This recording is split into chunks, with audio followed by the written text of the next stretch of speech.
The Life of Lycurgus by Plutarch. With regard to Lycurgus the lawgiver, there is nothing whatever that is undisputed, as his birth, his travels, his death, and, besides all this, his legislation, have all been related in various ways, and also the dates of his birth do not in any way accord. Some say that he was contemporary with Ephorate, and with him settled the conditions of the Olympic truce, and among these is Aristotle the philosopher, who adduces as a proof of it the quoit, which is at Olympia, on which the name of Lycurgus is still preserved. Others, among them Eratosthenes and Apollodorus, by computing the reigns of the kings of Sparta, 12 who prove that he must have lived many years before the first Olympiad. Timaeus conjectures that there were 2 men of the name of Lycurgus in Sparta at different times, and that the deeds of both are attributed to one of them, on account of his celebrity. The elder, he thinks, must have lived not far off the time of Homer. Indeed, some say that he came into the presence of Homer. Xenophon gives an idea of his antiquity, when he speaks of him as living in the time of the Heraclidae. By descent, of course, the last kings of Sparta are Heraclidae, but he appears to mean by Heraclidae the earliest of all, who were next to Heracles himself. However, in spite of these discrepancies, we will endeavor, by following the least inconsistent accounts and the best-known authorities, to write the history of his life. Simonides the poet tells us that the father of Lycurgus was not Eunomus, but Prytanis. But most writers do not deduce his genealogy thus, but say that Zeus was the son of Procles, and grandson of Aristodemus, and that Zeus begat Eurypus, Prytanis, and Prytanis, Eunomus. Eunomus had 2 sons, Polydectes by his first wife, and Lycurgus by his second wife Dionysa, which makes him, according to Eutychides, 6th in descent from Procles, and 11th from Heracles. The most remarkable of his ancestors was Zeus, in whose reign the Spartans enslaved the helots, and annexed a large portion of Arcadia. It is said that Zeus once was besieged by the Clitorians, in a fort where there was no water, and was compelled to conclude a treaty to restore the territory in dispute, if he and his men were permitted to drink at the nearest spring. After this had been agreed upon, he called his men together, and offered his kingdom to any one who could refrain from drinking. But as no one could do this, but all drank, last of all he himself came down to the spring, and in the presence of the enemy merely sprinkled his face with the water, and marched off, refusing to restore the disputed territory, on the ground that all did not drink. But though he gained great fame by this, yet it was not he but his son Euripon, who gave the name of Eurypontidae to the family, because Euripon was the first to relax the despotic traditions of his family and render his government more popular with the people. But as a consequence of this the people were encouraged to demand more freedom, and great confusion and lawlessness prevailed in Sparta for a long time, because some of the kings opposed the people and so became odious, while others were found to yield to them, either to preserve their popularity, or from sheer weakness of character. It was during this period of disorder that the father of Lycurgus lost his life. He was endeavoring to part 2 men who were quarreling, and was killed by a blow from a cook's chopper, leaving the kingdom to his elder son Polydectes.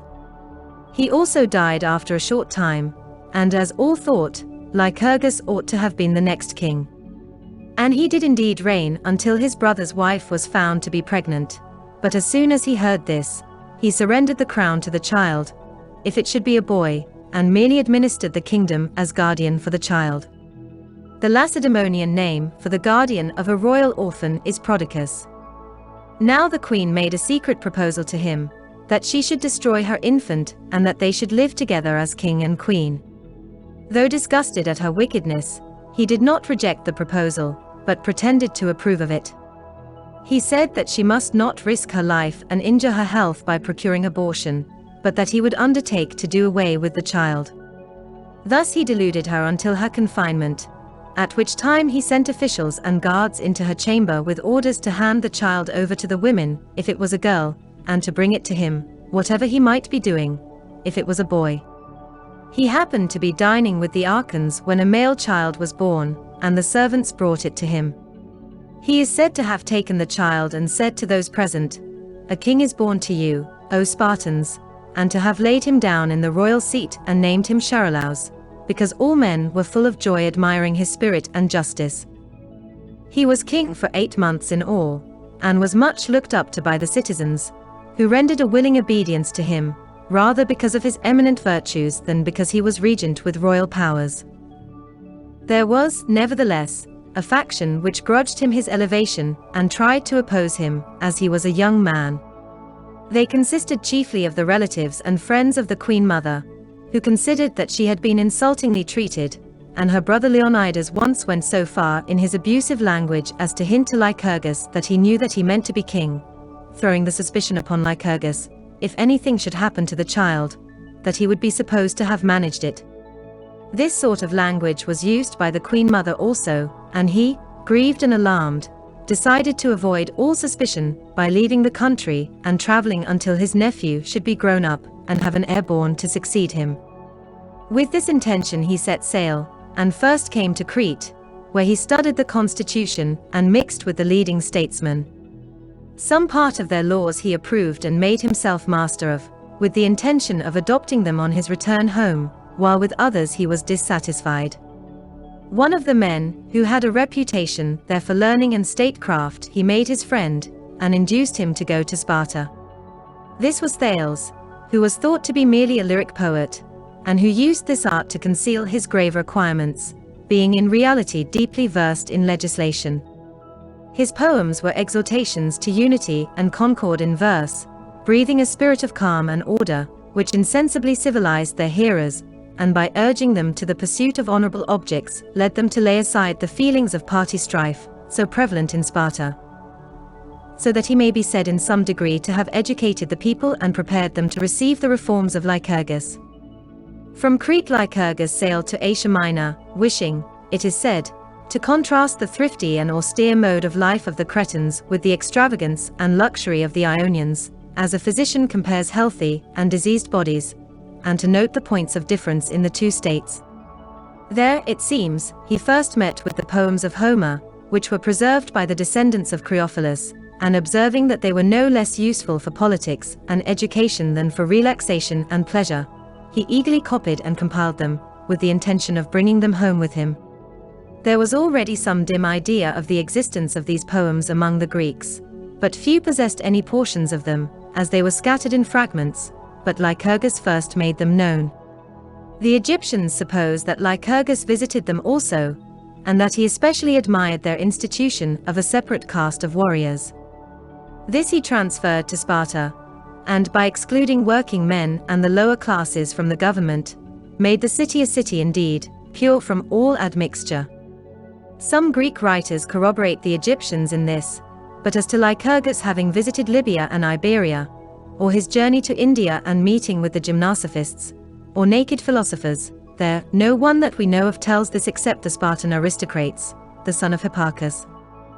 During Lycurgus's absence the Lacedaemonians regretted him and sent many embassies to ask him to return, telling him that their kings had indeed the royal name and state, but nothing else to distinguish them from the common people, and that he alone had the spirit of a ruler and the power to influence men's minds. Even the kings desired his presence, as they hoped that he would assist in establishing their authority, and would render the masses less insolent. Returning to a people in this condition, he at once began alterations and reforms on a sweeping scale, considering that it was useless and unprofitable to do such work by halves, but that, as in the case of a diseased body, the original cause of the disorder must be burned out or purged away, and the patient begin an entirely new life. After reflecting on this, he made a journey to Delphi. Here he sacrificed to the god, and on consulting the oracle, received that celebrated answer in which the Pythia speaks of him as beloved by the gods, and a god rather than a man, and when he asked for a good system of laws, answered that the god gives him what will prove by far the best of all constitutions. Elated by this he collected the leading men, and begged them to help him, first by talking privately to his own friends, and thus little by little obtaining a hold over more men, and banding them together for the work. When the time was ripe for the attempt, he bade 30 of the nobles go into the marketplace early in the morning completely armed, in order to overawe the opposition. The names of 20 of the most distinguished of these men have been preserved by Hermippus, but the man who took the greatest part in all Lycurgus's works, and who helped him in establishing his laws, was Archimedes. At first King Charalaus was terrified at the confusion, imagining that a revolt had broken out against himself, and fled for refuge to the temple of Minerva of the Brazen House, but afterward reassured and having received solemn pledges for his safety, returned and took part in their proceedings. He was of a gentle nature, as is proved by the words of his colleague, King Archelaus, who, when some were praising the youth, said, "How can Charalaus be a good man, if he is not harsh even to wicked men?" Of Lycurgus's many reforms, the first and most important was the establishment of the Council of Elders, which Plato says, by its admixture cooled the high fever of royalty, and having an equal vote with the kings on vital points, gave caution and sobriety to their deliberations. For the state, which had hitherto been wildly oscillating between despotism on the one hand and democracy on the other, now, by the establishment of the Council of the Elders, found a firm footing between these extremes, and was able to preserve a most equable balance, as the 28 elders would lend the kings their support in the suppression of democracy, but would use the people to suppress any tendency to despotism. 28 is the number of elders mentioned by Aristotle, because of the 30 leading men, who took the part of Lycurgus, 2 deserted their post through fear. But Sphyrus says that those who shared his opinions were 28 originally. A reason may be found in 28 being a mystic number, formed by 7 multiplied by 4, and being the first perfect number after 6, for like that, it is equal to all its parts. But I think that he probably made this number of elders, in order that with the 2 kings the council might consist of 30 members in all.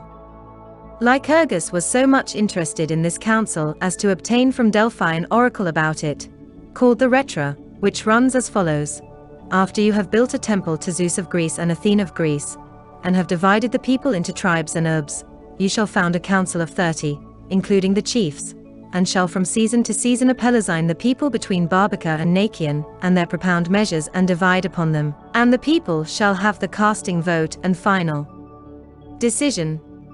In these words tribes and urbs are divisions into which the people were to be divided. The chiefs mean the kings. Apelazine means to call an assembly, in allusion to Apollo, to whom the whole scheme of the constitution is referred. Barbaca and Nakian they now call Oinus, but Aristotle says that Nakian is a river and Barbaca a bridge. Between these they held their assemblies, without any roof or building of any kind, for Lycurgus did not consider that deliberations were assisted by architecture, but rather hindered, as men's heads were thereby filled with vain unprofitable fancies, when they assemble for debate in places where they can see statues and paintings, or the proscenium of a theatre, or the richly ornamented roof of a council chamber. When the people were assembled, he permitted no one to express an opinion, but the people was empowered to decide upon motions brought forward by the kings and elders.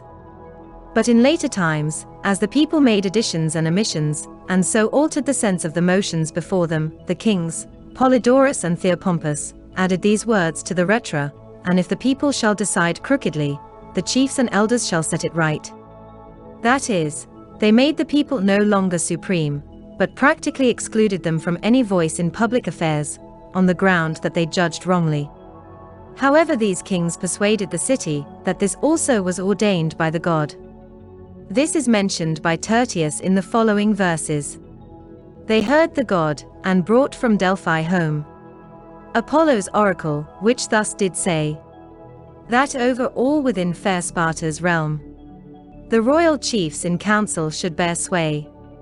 The elders next to them, the people last, if they the holy Rhetra would obey." Though Lycurgus had thus mixed the several powers of the state, yet his successors, seeing that the powers of the oligarchy were unimpaired, and that it was, as Plato calls it, full of life and vigor, placed as a curb to it the power of the Ephors. The first Ephors, of whom Elatus was one, were elected about 130 years after Lycurgus, in the reign of Theopompus. This king is said to have been blamed by his wife, because he would transmit to his children a less valuable crown than he had received, to which he answered, "Nay, more valuable, because more lasting." In truth, by losing the odium of absolute power, the king of Sparta escaped all danger of being dethroned, as those of Argos and Messene were by their subjects, because they would abate nothing of their despotic power. The wisdom of Lycurgus became clearly manifest to those who witnessed the revolutions and miseries of the Argives and Messenians, who were neighboring states and of the same race as the Spartans, who, originally starting on equal terms with them, and indeed seeming in the allotment of their territories to have some advantage, yet did not long live happily. But the insolent pride of the kings and the unruly temper of the people together resulted in a revolution, which clearly proved that the checked and balanced constitution established among the Spartans was a divine blessing for them. But of this more hereafter. The second and the boldest of Lycurgus's reforms was the redistribution of the land. Great inequalities existed, many poor and needy people had become a burden to the state, while wealth had got into a very few hands. Lycurgus abolished all the mass of pride, envy, crime, and luxury which flowed from those old and more terrible evils of riches and poverty, by inducing all landowners to offer their estates for redistribution, and prevailing upon them to live on equal terms one with another, and with equal incomes, striving only to surpass each other in courage and virtue, there being henceforth no social inequalities among them except such as praise or blame can create. Putting his proposals immediately into practice, he divided the outlying lands of the state among the Perioeci, in 30,000 lots, and that immediately adjoining the metropolis among the native Spartans, in 9,000 lots, for to that number they then amounted. Some say that Lycurgus made 6,000 lots, and that Polydorus added 3,000 afterwards, others that he added half the 9,000, and that only half was allotted by Lycurgus. Each man's lot was of such a size as to supply a man with 70 medimni of barley, and his wife with 12, and oil and wine in proportion, for thus much he thought ought to suffice them, as the food was enough to maintain them in health, and they wanted nothing more. It is said that, some years afterwards, as he was returning from a journey through the country at harvest time, when he saw the sheaves of corn lying in equal parallel rows, he smiled, and said to his companions that all Laconia seemed as if it had just been divided among so many brothers. He desired to distribute furniture also, in order completely to do away with inequality, but, seeing that actually to take away these things would be a most unpopular measure, he managed by a different method to put an end to all ostentation in these matters. First of all he abolished the use of gold and silver money, and made iron money alone legal, and this he made of great size and weight, and small value, so that the equivalent for 10 minae required a great room for its stowage, and a yoke of oxen to draw it. As soon as this was established, many sorts of crime became unknown in Lacedaemon. For who would steal or take as a bribe, or deny that he possessed, or take by force a mass of iron, which he could not conceal, which no one envied him for possessing, which he could not even break up and so make use of? For the iron when hot was, it is said, quenched in vinegar, so as to make it useless, by rendering it brittle and hard to work. After this, he ordered a general expulsion of the workers in useless trades. Indeed, without this, most of them must have left the country when the ordinary currency came to an end, as they would not be able to sell their wares. For the iron money was not current among other Greeks, and had no value, being regarded as ridiculous, so that it could not be used for the purchase of foreign trumpery, and no cargo was shipped for a Laconian port, and there came into the country no sophists, no vagabond soothsayers, no panders, no goldsmiths or workers in silver plate, because there was no money to pay them with. Luxury, thus cut off from all encouragement, gradually became extinct, and the rich were on the same footing with other people, as they could find no means of display, but were forced to keep their money idle at home. For this reason such things as are useful and necessary, like couches and tables and chairs, were made there better than anywhere else, and the Laconian cup, we are told by Critias, was especially valued for its use in the field. Its color prevented the drinker being disgusted by the look of the dirty water which it is sometimes necessary to drink, and it was contrived that the dirt was deposited inside the cup and stuck to the bottom, so as to make the drink cleaner than it would otherwise have been. These things were due to the lawgiver, for the workmen, who were not allowed to make useless things, devoted their best workmanship to useful ones. Wishing still further to put down luxury and take away the desire for riches, he introduced the third and the most admirable of his reforms, that of the common dining table. At this the people were to meet and dine together upon a fixed allowance of food, and not to live in their own homes, lolling on expensive couches at rich tables, fattened like beasts in private by the hands of servants and cooks, and undermining their health by indulgence to excess in every bodily desire, long sleep, warm baths, and much repose, so that they required a sort of daily nursing like sick people.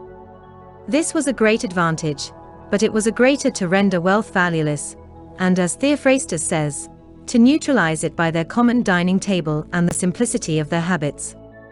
Wealth could not be used, nor enjoyed, nor indeed displayed at all in costly apparatus, when the poor man dined at the same table with the rich. So that the well-known saying, that wealth is blind and lies like a senseless log, was seen to be true in Sparta alone of all cities under heaven. Men were not even allowed to dine previously at home, and then come to the public table, but the others, watching him who did not eat or drink with them, would reproach him as a sensual person, too effeminate to eat the rough common fare. For these reasons it is said that the rich were bitterly opposed to Lycurgus on this question, and that they caused a tumult, and attacked him with shouts of rage. Pelted with stones from many hands, he was forced to run out of the marketplace, and take sanctuary in a temple. He outstripped all his pursuers except one, a hot-tempered and spirited youth named Alcander, who came up with him, and striking him with a club as he turned round, knocked out his eye. Lycurgus paid no heed to the pain, but stood facing the citizens and showed them his face streaming with blood, and his eye destroyed. All who saw him were filled with shame and remorse. They gave up Alcander to his mercy, and conducted him in procession to his own house, to show their sympathy. Lycurgus thanked them and dismissed them, but took Alcander home with him. He did him no harm and used no reproachful words, but sent away all his servants and bade him serve him. Alcander, being of a generous nature, did as he was ordered, and dwelling as he did with Lycurgus, watching his kind unruffled temper, his severe simplicity of life, and his unwearied labors, he became enthusiastic in his admiration of him, and used to tell his friends and acquaintances that Lycurgus, far from being harsh or overbearing, was the kindest and gentlest of men. Thus was Alcander tamed and subdued, so that he who had been a wicked and insolent youth was made into a modest and prudent man. As a memorial of his misfortune, Lycurgus built the temple of Athene, whom he called Optolitis, for the Dorians in that country call the eyes Optoloi. Some writers, however, among whom is Dioscorides, who wrote an account of the Spartan constitution, say that Lycurgus was struck upon the eye, but not blinded, and that he built this temple as a thank-offering to the goddess for his recovery. At any rate, it was in consequence of his mishap that the Spartans discontinued the habit of carrying staffs when they met in council. The Cretans call this institution of taking meals in common Andreia, which means men's repast, but the Lacedaemonians call it fidicia, which can either be explained as another form of philia, friendship, putting ad for an L from the friendly feelings which prevailed at them, or else because it accustomed them to frugality, which is called phaedo. Possibly the first letter was an addition, and the word may have originally been editia, from edode, food. They formed themselves into messes of 15, more or less. Each member contributed per month a medimnus of barley, 8 measures of wine, 5 minas weight of cheese, and half as much of figs, and in addition to this a very small sum of money to buy fish and other luxuries for a relish to the bread. This was all, except when a man had offered a sacrifice, or been hunting, and sent a portion to the public table. 4 persons were allowed to dine at home whenever they were late for dinner in consequence of a sacrifice, or a hunting expedition, but the rest of the company had to be present. This custom of eating in common lasted for very many years. When King Agis returned from his victorious campaign against the Athenians, and wished to dine at home with his wife, he sent for his share of the public dinner, and the polemarchs refused to let him have it. As next day, through anger, he did not offer the customary sacrifice, they fined him. Boys were taken to the public tables, as though they were schools of good manners, and there they listened to discourses on politics, and saw models of gentlemanly behavior, and learned how to jest with one another, joking without vulgarity, and being made the subjects of jokes without losing their temper. Indeed, it was considered peculiarly Laconian to be able to take a joke. However, if the victim could not, he was entitled to ask that it should go no farther. As they came in, the eldest present said to each man, pointing to the door, "Through this no tale passes." It is said that they voted for a new member of a mess in this manner. Each man took a piece of bread crumb and threw it in silence into a vessel, which a servant carried on his head. Those who voted for the new member threw in their bread as it was. Those who voted against, crushed it flat in their hands. If even one of these crushed pieces be found, they rejected the candidate, as they wished all members of the society to be friendly. The candidate was said to be rejected by the caduceus, which is their name for the bowl into which the bread is thrown. The black broth was the most esteemed of their luxuries, insomuch that the elder men did not care for any meat, but always handed it over to the young, and regaled themselves on this broth. It is related that, in consequence of the celebrity of this broth, one of the kings of Pontus obtained a Laconian cook, but when he tasted it he did not like it. His cook thereupon said, "O king, those who eat this broth must first bathe in the Eurotas." After drinking wine in moderation the guests separate, without any torches, for it is not permitted to walk with a light on this or any other occasion, in order that they may accustom themselves to walk fearlessly and safely in the dark. This then is the way in which the common dining tables are managed. Lycurgus did not establish any written laws. Indeed, this is distinctly forbidden by one of the so-called Rhetras. He thought that the principles of most importance for the prosperity and honor of the state would remain most securely fixed if implanted in the citizens by habit and training, as they would then be followed from choice rather than necessity. For his method of education made each of them into a lawgiver like himself. The trifling conventions of everyday life were best left undefined by hard and fast laws, so that they might from time to time receive corrections or additions from men educated in the spirit of the Lacedaemonian system. On this education the whole scheme of Lycurgus's laws depended. One Rhetra, as we have seen, forbade the use of written laws. Another was directed against expenditure, and ordered that the roof of every house should consist of beams worked with the axe, and that the doors should be worked with the saw alone, and with no other tools. Lycurgus was the first to perceive the truth, which Epaminondas is said in later times to have uttered about his own table, when he said that such a dinner has no room for treachery. He saw that such a house as that has no place for luxury and expense, and that there is no man so silly and tasteless as to bring couches with silver feet, purple hangings, or golden goblets into a simple peasant's house, but that he would be forced to make his furniture match the house, and his clothes match his furniture, and so on. In consequence of this it is said that the elder Leotychides, when dining in Corinth, after looking at a costly panelled ceiling, asked his host whether the trees grew square in that country. A third Rhetra of Lycurgus is mentioned, which forbids the Spartans to make war frequently with the same people, lest by constant practice they too should become warlike.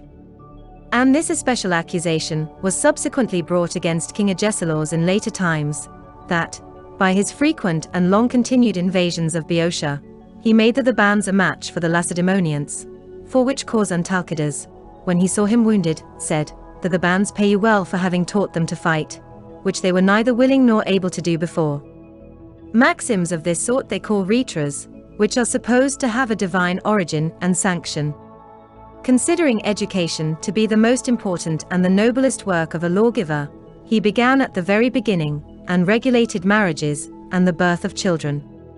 It is not true that, as Aristotle says, he endeavored to regulate the lives of the women, and failed, being foiled by the liberty and habits of command which they had acquired by the long absences of their husbands on military expeditions, during which they were necessarily left in sole charge at home, wherefore their husbands looked up to them more than was fitting, calling them mistresses, but he made what regulations were necessary for them also.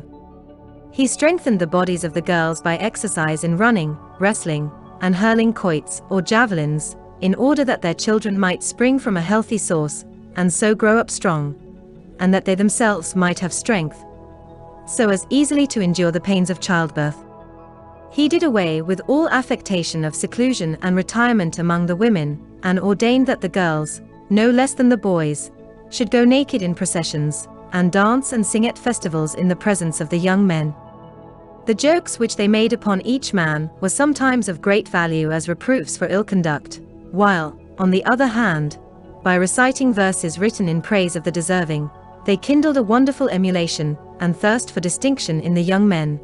For he who had been praised by the maidens for his valor went away congratulated by his friends, while, on the other hand, the raillery which they used in sport and jest had as keen an edge as a serious reproof, because the kings and elders were present at these festivals, as well as all the other citizens.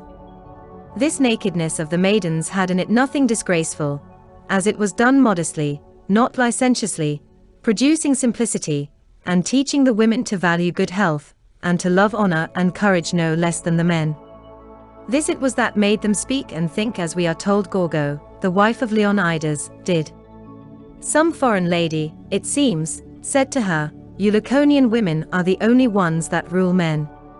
She answered, "Yes, for we alone bring forth men." These were also incentives to marriage. I mean these processions, and strippings, and exercises of the maidens in the sight of the young men, who, as Plato says, are more swayed by amorous than by mathematical considerations. Moreover, he imposed certain penalties on the unmarried men.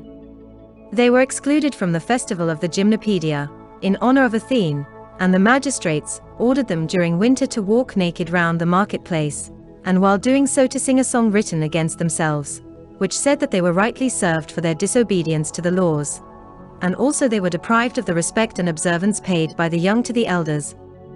Thus it happened that no one blamed the young man for not rising before Dercalides, famous general as he was. This youth kept his seat, saying, "You have not begotten a son to rise before me."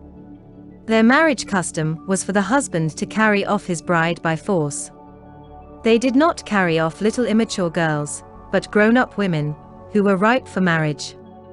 After the bride had been carried off, the bridesmaid received her, cut her hair close to her head, dressed her in a man's cloak and shoes, and placed her upon a couch in a dark chamber alone. The bridegroom, without any feasting and revelry, but as sober as usual, after dining at his mess, comes into the room, looses her virgin zone, and after passing a short time with her, retires to pass the night where he was wont, with the other young men. And thus he continued, passing his days with his companions, and visiting his wife by stealth, feeling ashamed and afraid that any one in the house should hear him, she on her part plotting and contriving occasions for meeting unobserved. This went on for a long time, so that some even had children born to them before they ever saw their wives by daylight. These connections not only exercised their powers of self-restraint, but also brought them together with their bodies in full vigor and their passions unblunted by unchecked intercourse with each other, so that their passion and love for each other's society remained unextinguished. Having thus honored and dignified the married state, he destroyed the vain womanish passion of jealousy, for, while carefully avoiding any disorder or licentiousness, he nevertheless permitted men to associate worthy persons with them in the task of begetting children, and taught them to ridicule those who insisted on the exclusive possession of their wives, and who were ready to fight and kill people to maintain their right. It was permitted to an elderly husband, with a young wife, to associate with himself any well-born youth whom he might fancy, and to adopt the offspring as his own. And again, it was allowable for a respectable man, if he felt any admiration for a virtuous mother of children, married to someone else, to induce her husband to permit him to have access to her, that he might as it were sow seed in a fertile field, and obtain a fine son from a healthy stock. Lycurgus did not view children as belonging to their parents, but above all to the state, and therefore he wished his citizens to be born of the best possible parents, besides the inconsistency and folly which he noticed in the customs of the rest of mankind, who are willing to pay money, or use their influence with the owners of well-bred stock, to obtain a good breed of horses or dogs, while they lock up their women in seclusion and permit them to have children by none but themselves, even though they be mad, decrepit, or diseased, Just as if the good or bad qualities of children did not depend entirely upon their parents, and did not affect their parents more than anyone else. But although men lent their wives in order to produce healthy and useful citizens, yet this was so far from the license which was said to prevail in later times with respect to women, that adultery was regarded amongst them as an impossible crime. A story is told of one Geradus, a very old Spartan, who, when asked by a stranger what was done to adulterers among them, answered, "Stranger, there are no adulterers with us." "And if there were one?" asked the stranger. "Then," said Geradus, "he would have to pay as compensation a bull big enough to stand on Mount Taygetus and drink from the river Eurotas." The stranger, astonished, asked, "Where can you find so big a bull?" "Where can you find an adulterer in Sparta?" answered Geradus. This is what is said about their marriage ceremonies. A father had not the right of bringing up his offspring, but had to carry it to a certain place called Lesh, where the elders of the tribe sat in judgment upon the child. If they thought it well built and strong, they ordered the father to bring it up, and assigned one of the 9,000 plots of land to it. But if it was mean-looking or misshapen, they sent it away to the place called the Exposure, a glen upon the side of Mount Taygetus, for they considered that if a child did not start in possession of health and strength, it was better both for itself and for the state that he should not live at all. Wherefore the women used to wash their newborn infants with wine, not with water, to make trial of their constitution. It was thought that epileptic, or diseased children shrank from the wine and fell into convulsions, while healthy ones were hardened and strengthened by it. A certain supervision was exercised over the nurses, making them bring up the children without swaddling clothes, so as to make their movements free and unconfined, and also to make them easily satisfied, not nice as to food, not afraid in the dark, not frightened at being alone, not peevish and fretful. For this reason, many foreigners used to obtain Lacedaemonian nurses for their children, and it is said that Amycla, the nurse of Alcibiades, was a Lacedaemonian. But Plato tells us that Pericles put him under the care of one Zopyrus, who was no better than the other slaves, whereas Lycurgus would not entrust the Spartan boys to any bought or hired servants, nor was each man allowed to bring up and educate his son as he chose, but as soon as they were 7 years of age he himself received them from their parents, and enrolled them in companies.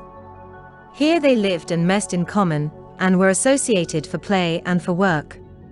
However, a superintendent of the boys was appointed, one of the best-born and bravest men of the state, and they themselves in their troops chose as leader him who was wisest and fiercest in fight. They looked to him for orders, obeyed his commands, and endured his punishments, so that even in childhood they learned to obey. The elder men watched them at their play, and by instituting fights and trials of strength, carefully learned which was the bravest and most enduring. They learned their letters, because they are necessary, but all the rest of their education was meant to teach them to obey with cheerfulness, to endure labors, and to win battles. As they grew older their training became more severe. They were closely shorn, and taught to walk unshod and to play naked. They wore no tunic after their 12th year, but received one garment for all the year round. They were necessarily dirty, as they had no warm baths and ointments, except on certain days, as a luxury. They slept all together in troops and companies, on beds of rushes, which they themselves had picked on the banks of the Eurotas with their hands, for they were not allowed to use a knife. In winter they mixed the herb called lycophan with the rushes, as it is thought to possess some warmth. At this age the elder men took even greater interest in them, frequenting the gymnasia where they were, and listening to their repartees with each other, and that not in a languid careless manner, but just as if each thought himself the father, instructor, and captain of them all. Thus no time was left unemployed, and no place was left without someone to give good advice and punish wrongdoing, although a regular superintendent of the boys was appointed from the leading men of the city, and they had their own chiefs, who were the wisest and bravest of the Irines. This is a name given to those who have begun their 2nd year after ceasing to be children, and the eldest of the children are called Millarines. This Iron, who is 20 years old, commands his company in their battles, and in the house uses them as his servants to prepare dinner. He orders the bigger boys to carry logs of wood, and the little ones to gather pot herbs. They also bring him what they steal, which they do, some from the gardens, and some from the men's dining tables, where they rush in very cleverly and cautiously, for if one be taken, he is severely scourged for stealing carelessly and clumsily.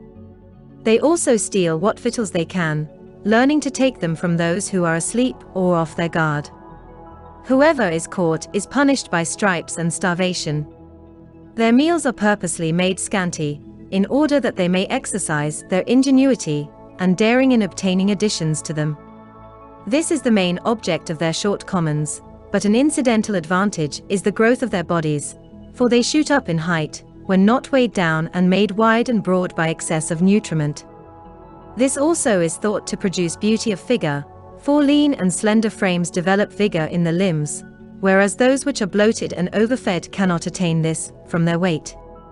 This we see in the case of women who take purgatives during pregnancy, whose children are thin, but well-shaped and slender, because from their slight build they receive more distinctly the impress of their mother's form. However, it may be that the cause of this phenomenon is yet to be discovered. The boys steal with such earnestness, that there is a story of one who had taken a fox's cub, and hidden it under his cloak, and though his entrails were being torn out by the claws and teeth of the beast, persevered in concealing it until he died.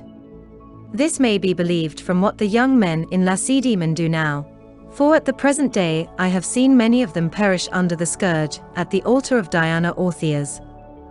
After dinner the iron would recline, and bid one of the boys sing, and ask another some questions which demand a thoughtful answer, such as, who is the best among men? Or how is such a thing done?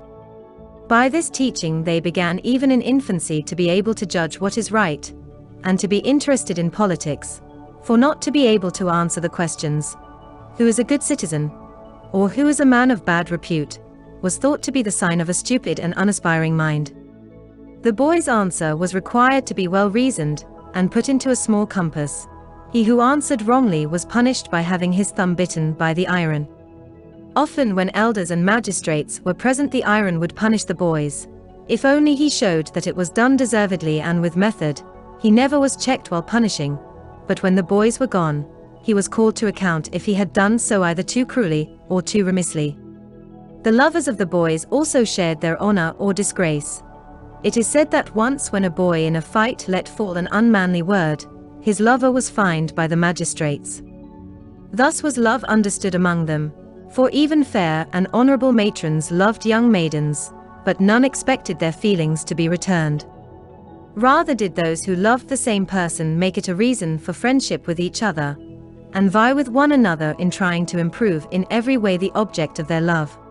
The boys were taught to use a sarcastic yet graceful style of speaking, and to compress much thought into few words, for Lycurgus made the iron money have little value for its great size, but on the other hand he made their speech short and compact, but full of meaning, teaching the young, by long periods of silent listening, to speak sententiously and to the point. For those who allow themselves much license in speech seldom say anything memorable. When some Athenian jeered at the small Laconian swords, and said that jugglers on the stage could easily swallow them, King Agis answered, "And yet with these little daggers we can generally reach our enemies." I think that the Laconian speech, though it seems so short, yet shows a great grasp of the subject, and has great power over the listeners. Lycurgus himself seems to have been short and sententious, to judge from what has been preserved of his sayings, as, for instance, that remark to one who proposed to establish a democracy in the state, "First establish a democracy in your own household." And when he was asked why he ordained the sacrifices to be so small and cheap, he answered, "It is in order that we may never be forced to omit them." So too in gymnastic exercises, he discouraged all those which are not performed with the hand closed. The same class of answers are said to have been made by him to his fellow countrymen in his letters. When they asked how they should keep off their enemies, he answered, by remaining poor, and not each trying to be a greater man than the other. Again, about walls, he said, that cannot be called an open town which has courage, instead of brick walls to defend it. As to the authenticity of these letters, it is hard to give an opinion. The following anecdotes show their dislike of long speeches. When someone was discoursing about matters useful in themselves at an unfitting time, King Leonidas said, "Stranger, you speak of what is wanted when it is not wanted." Charalaus, the cousin of Lycurgus, when asked why they had so few laws, answered, that men of few words required few laws. And Archidamidas, when some blamed Hecataeus the sophist for having said nothing during dinner, answered, "He who knows how to speak knows when to speak also." The following are some of those sarcastic sayings, which I before said are not ungrateful. Demaratus, when some worthless fellow pestered him with unreasonable queries, and several times inquired, "Who is the best man in Sparta?" answered, "He who is least like you." When some were praising the magnificence and justice with which the Hellenes conducted the Olympian Games, Agis said, "What is there so very remarkable in the people of Elis acting justly on one day in every 5 years?" A stranger was vaunting his admiration of them, and was saying that in his own city he was called a lover of Sparta. Theopompus observed, "It would be more to your credit to be called a lover of your own city." Pleistoanax, the son of Pausanias, when an Athenian orator reproached the Lacedaemonians for ignorance, observed, "What you say is quite true, for we are the only Greeks who have not learned some mischief from you." When a stranger asked Archidamidas how many Spartans there were, he answered, "Enough to keep off bad men." One may also discover their peculiarities in their jokes, for they are taught never to talk at random, nor to utter a syllable that does not contain some thought. As, when one of them was invited to hear a man imitate the nightingale, he answered, "I have heard the original, and the man who read this epigram. These men, to quench a tyrant's pride, before Silenus fought and died.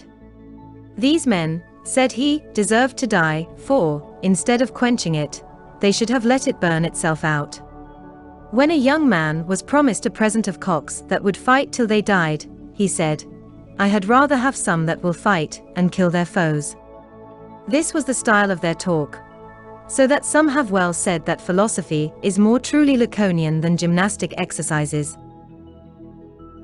Their education in poetry and music was no less carefully watched over than their cleverness and purity of speech, but their songs were such as rouse men's blood and stir them to deeds of prowess, written in plain unaffected language, upon noble and edifying subjects.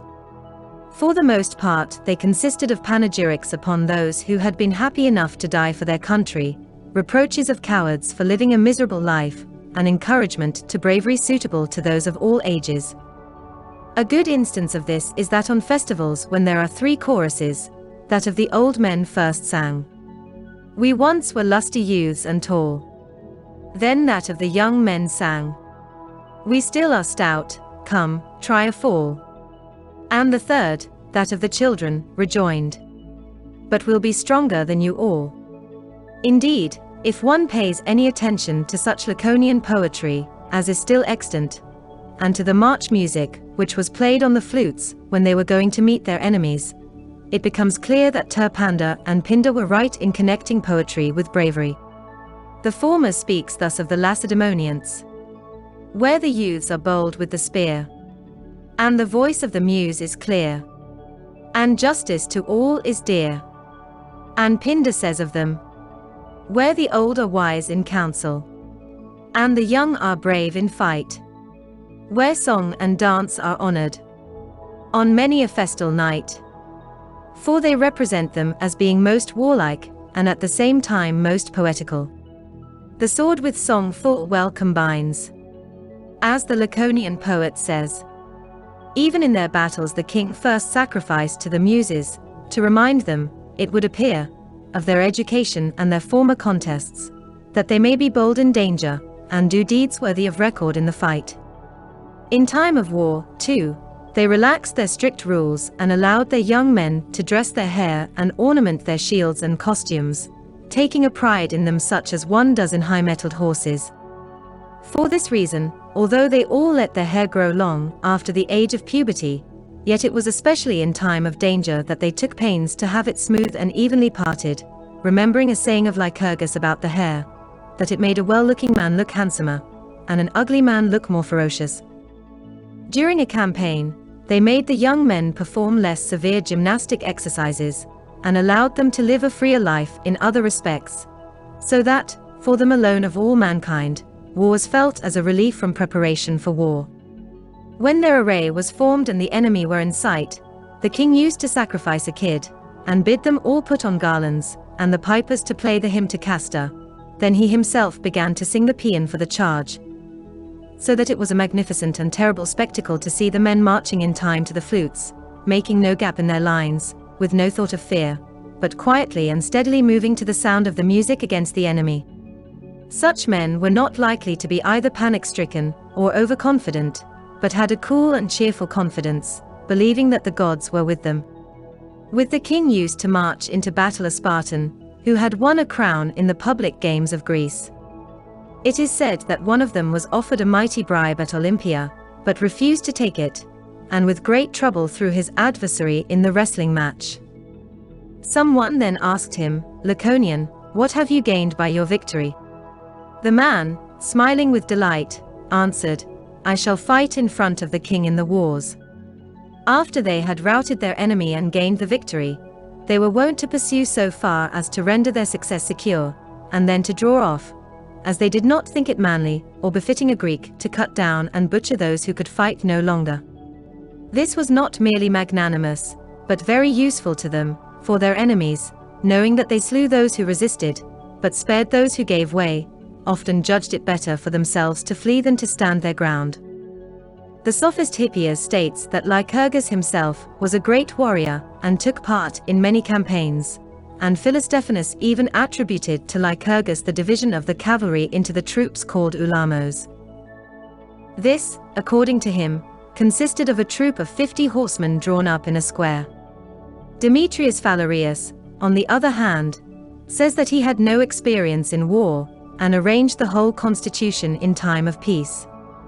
Moreover, the institution of the Olympic truce seems to be the idea of a man of gentle and peaceful temperament. Some however say, according to Hermippus, that Lycurgus had at first no communication with Iphitus, but happened to be present in the crowd, that he then heard a voice as it were of a man behind him blaming him and wondering why he did not encourage his fellow citizens to take part in the festival. As, when he turned round, there was no one who could have said so, he concluded that it was a divine warning, and at once joining Iphitus, and assisting him in regulating the festival, he rendered it both more splendid and more lasting. The training of the Spartan youth continued till their manhood. No one was permitted to live according to his own pleasure, but they lived in the city as if in a camp, with a fixed diet and fixed public duties, thinking themselves to belong, not to themselves, but to their country. Those who had nothing else to do, either looked after the young, and taught them what was useful, or themselves learned such things from the old.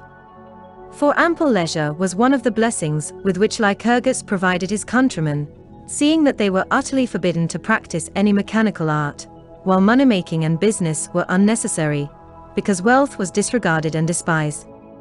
The helots tilled the ground, and produced the regular crops for them. Indeed, a Spartan who was at Athens while the courts were sitting, and who learned that some man had been fined for idleness, and was leaving the court in sorrow accompanied by his grieving friends, asked to be shown the man, who had been punished for gentlemanly behavior. So slavish did they deem it to labor at trade and business. In Sparta, as was natural, lawsuits became extinct, together with money, as the people had neither excess nor deficiency, but all were equally well off, and enjoyed abundant leisure by reason of their simple habits. All their time was spent in dances, feasting, hunting or gymnastic exercises and conversation, when they were not engaged in war. Those who were less than 30 years old never came into the marketplace at all, but made their necessary purchases through their friends and relations. And it was thought discreditable to the older men to be seen there much, and not to spend the greater part of the day in the gymnasium and the leshs, or places for conversation. In these they used to collect together and pass their leisure time, making no allusions to business, or the affairs of commerce, but their chief study being to praise what was honorable, and contemn what was base in a light satiric vein of talk which was instructive and edifying to the hearers. Nor was Lycurgus himself a man of unmixed austerity, indeed, He is said by Eusebius to have set up the little statue of the god of laughter, and introduced merriment at proper times to enliven their wine parties and other gatherings.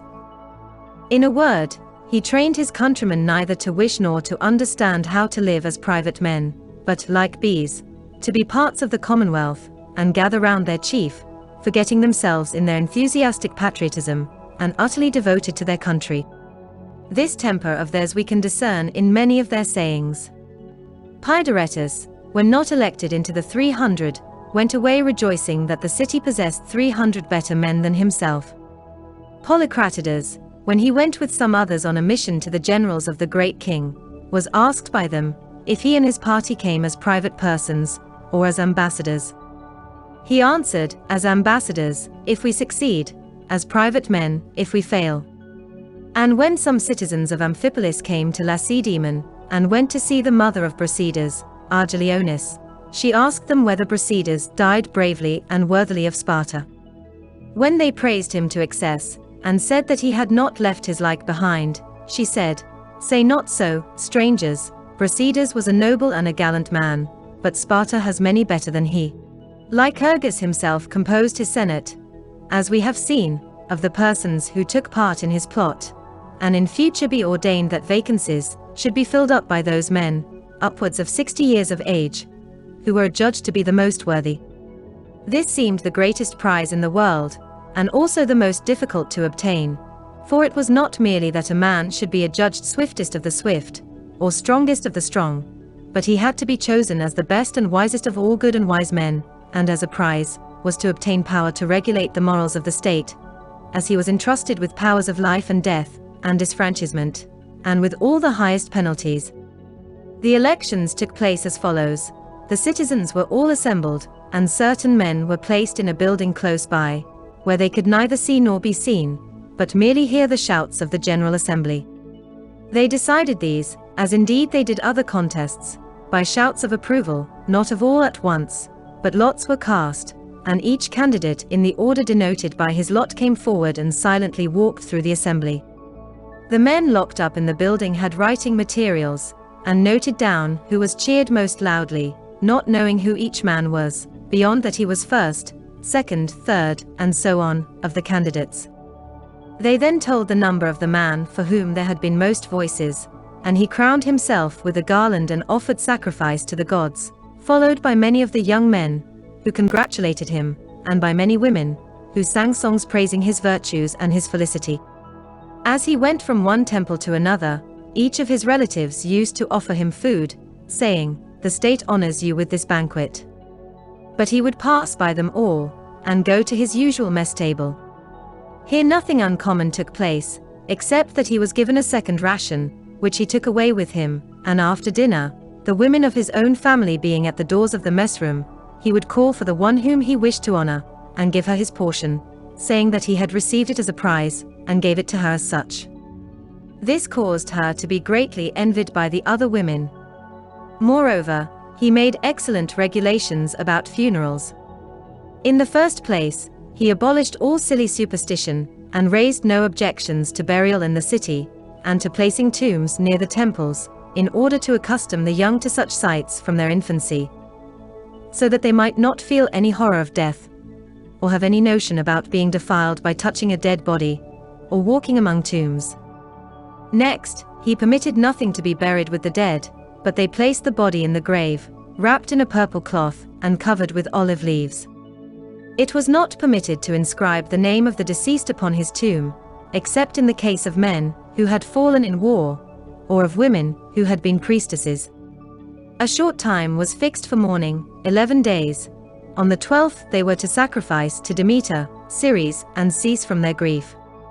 For, in Sparta, nothing was left without regulation, but, with all the necessary acts of life, Lycurgus mingled some ceremony which might enkindle virtue, or discourage vice. Indeed, he filled his city with examples of this kind, by which the citizens were insensibly molded and impelled towards honorable pursuits. For this reason he would not allow citizens to leave the country at pleasure, and to wander in foreign lands, where they would contract outlandish habits, and learn to imitate the untrained lives and ill-regulated institutions to be found abroad.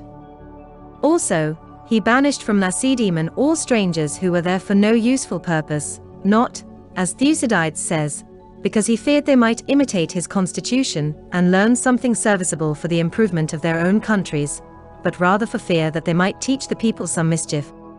Strangers introduce strange ideas, and these lead to discussions of an unsuitable character, and political views which would jar with the established constitution, like a discord in music. Wherefore he thought that it was more important to keep out evil habits than even to keep the plague from coming into the city. In all these acts of Lycurgus, we cannot find any traces of the injustice and unfairness which some complain of in his laws, which they say are excellent to produce courage, but less so for justice. And the institution called Crypteia, if indeed it is one of the laws of Lycurgus, as Aristotle tells us, would agree with the idea which Plato conceived about him and his system. The Crypteia was this: the leaders of the young men used at intervals to send the most discreet of them into different parts of the country, equipped with daggers and necessary food. In the daytime these men used to conceal themselves in unfrequented spots, and take their rest, but at night they would come down into the roads and murder any helots they found. And often they would range about the fields, and make away with the strongest and bravest helots they could find. Also, as Thucydides mentions in his history of the Peloponnesian War, those helots who were especially honored by the Spartans for their valor were crowned as free men and taken to the temples with rejoicings, but in a short time they all disappeared, to the number of more than 2,000, and in such a way that no man, either then or afterwards, could tell how they perished. Aristotle says that the Ephors, when they first take office, declare war against the helots, in order that it may be lawful to destroy them. And much other harsh treatment used to be inflicted upon them, and they were compelled to drink much unmixed wine, and then were brought into the public dining halls, to show the young what drunkenness is. They were also forced to sing low songs, and to dance low dances, and not to meddle with those of a higher character. It is said that when the Thebans made their celebrated campaign in Lacedaemon, they ordered the helots whom they captured to sing them the songs of Terpander and Alcman and Spartan the Laconian, but they begged to be excused, for, they said, the masters do not like it. So it seems to have been well said that in Lacedaemon, the free man was more free, and the slave more a slave than anywhere else. This harsh treatment, I imagine, began in later times, especially after the great earthquake, when they relate that the helots joined the Messenians, ravaged the country, and almost conquered it. I cannot impute this wicked act of the Crypteia to Lycurgus, when I consider the gentleness and justice of his general behavior, which also we know was inspired by heaven. When the leading men of the city were thoroughly imbued with the spirit of his institutions, and the newly constituted state was able to walk by itself without leading strings, and bear its own weight alone, then, as Plato says of God, that he was pleased with the world that he had created, when it first began to live and move, so was it with Lycurgus. He admired the spectacle of his laws in operation, and as far as was possible by human prudence, he desired to leave it eternal and unchangeable.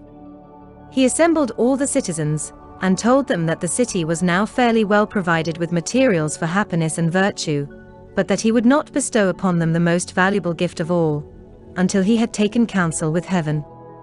It was therefore their duty to abide by the already established laws, and to change and alter nothing till he returned from Delphi. On his return, he would do whatever the god commanded. They all assented, and bade him depart, and he, after making first the kings and elders, and then the rest of the citizens, swear that they would keep their existing constitution till Lycurgus came back, set out for Delphi. Upon reaching the temple he sacrificed to the god, and inquired whether his laws were good, and sufficient for the prosperity and happiness of his country. Receiving answer from the oracle that his laws were indeed good, and that the city would become famous if it kept the constitution of Lycurgus, he wrote down this prophecy, and sent it to Sparta. But he himself, after offering a second sacrifice to the god, and having embraced his friends and his son, determined not to release his countrymen from their oath, but to put an end to his own life, being at an age when, though life was still pleasant, it seemed time to go to his rest, after having excellently arranged all his people's affairs. He departed by starvation, as he thought that a true statesman ought to make even his death of service to the state, and not like that of a private person, the useless end of an idle life. His death came in the fullness of time, after he had done an excellent work, and it was left as the guardian of all the good that he had done, because the citizens had sworn that they would abide by his constitution until he returned to them. Nor was he deceived in his expectations, for the state was by far the most celebrated in Greece, for good government at home and renown abroad, during a period of 500 years, under his constitution, which was kept unaltered by 14 kings, counting from himself down to Agis the son of Archidamus. For the institution of Ephors was not a relaxation, but a strengthening of the original scheme, and while it seemed popular, it really confirmed the power of the oligarchy. But in the reign of Agis, money found its way into Sparta, and after money, selfishness and greed for gain came in, on account of Lysander, who, though himself incorruptible, yet filled his country with luxury and love of gold, as he brought back gold and silver from the wars, and disregarded the laws of Lycurgus. Before this, when those laws were in force, Sparta was like a wise and practiced warrior more than a city, or rather, she with her simple staff and cloak, like Heracles with his lion skin and club, ruled over willing Greece, deposed bad kings or factions, decided wars, and crushed revolutions, and that, too, often without moving a single soldier, but merely by sending a commissioner, who was at once obeyed, even as bees collect and rank themselves in order when their queen appears. Sparta then had so much order and justice as to be able to supply her neighbors, and I cannot understand those who say that the Lacedaemonians knew how to obey, but not how to rule, nor that story of someone who said to King Theopompus that the safety of Sparta lay in her kings knowing how to rule. Rather, he answered, in her citizens knowing how to obey. They would not brook an incapable commander. Their very obedience is a lesson in the art of command, for a good leader makes good followers, and just as it is the object of the horsebreaker to turn out a gentle and tractable horse, so it is the object of rulers to implant in men the spirit of obedience. But the Lacedaemonians produced a desire in other states to be ruled by them and to obey them, for they used to send embassies and ask not for ships or money or troops, but for one Spartan for a leader, and when they obtained him, they respected him and feared him, as, for instance, the Sicilians had Gylippus as a general, the people of Chalkidike had Brasidas, while Lysander and Callicratidas and Agesilaus were made use of by all the Greeks in Asia Minor. These men were called regulators and pacificators in each several state, and the whole city of Sparta was regarded as a school and example of orderly public life, and of settled political institutions. This was alluded to by Stratonicus, when he said in jest that the Athenians ought to conduct mysteries and shows, the Hellenes to be stewards at the games, and the Lacedaemonians to be beaten if the others did not do right. This was not spoken seriously, but Antisthenes, the Socratic philosopher, was serious when he said of the Thebans, who were in high spirits after their victory at Leuctra, that they were as pleased as schoolboys who had beaten their master. Not that this was Lycurgus's main object, that his country should dominate over as many other states as possible, but seeing that, in states as in individuals, happiness is derived from virtue and single-mindedness, he directed all his efforts to implant in his countrymen feelings of honor, self-reliance, and self-control. These were also taken as the basis of their constitution by Plato, Diogenes, Zeno, and all who have written with any success upon this subject. But they have left mere dissertations. Lycurgus produced an inimitable constitution, confuted those who complained of the unreality of the essay on the true philosopher, by showing them the spectacle of an entire city acting like philosophers, and thereby obtained for himself a greater reputation than that of any other Greek legislator at any period. For this reason Aristotle says that he has less honor in Lacedaemon than he deserves, although his memory is greatly respected, for he has a temple, and they sacrifice to him every year, as if he was a god. It is also said that after his remains were carried home, his tomb was struck by lightning. This distinction befell scarcely any other man of note except Euripides, who died long after him, and was buried at Arethusa in Macedonia. It was considered a great proof and token of his fame by the admirers of Euripides, that this should happen to him after his death, which happened before to the especial favorite of heaven. Some say that Lycurgus died at Kyra, but a Polytheist says that he was taken to Elis and died there, and Timaeus and Aristoxenus say that he ended his days in Crete. Aristoxenus even says that the Cretans show his tomb in what is called the Strangers' Road in Pergamia. He is said to have left one son, Antiorus, who died childless, and so ended the family. His companions and relatives and their descendants kept up the practice of meeting together for a long period, and the days when they met were called Lycurgids. Aristocrates, the son of Hipparchus, says that when Lycurgus died in Crete, his friends burned his body and threw the ashes into the sea, at his own request, as he feared that if any remains of him should be brought back to Lacedaemon, they would think themselves absolved from their oath, and change the constitution. This is the story of Lycurgus.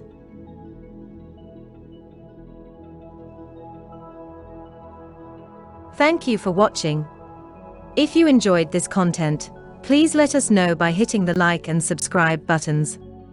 See you next time.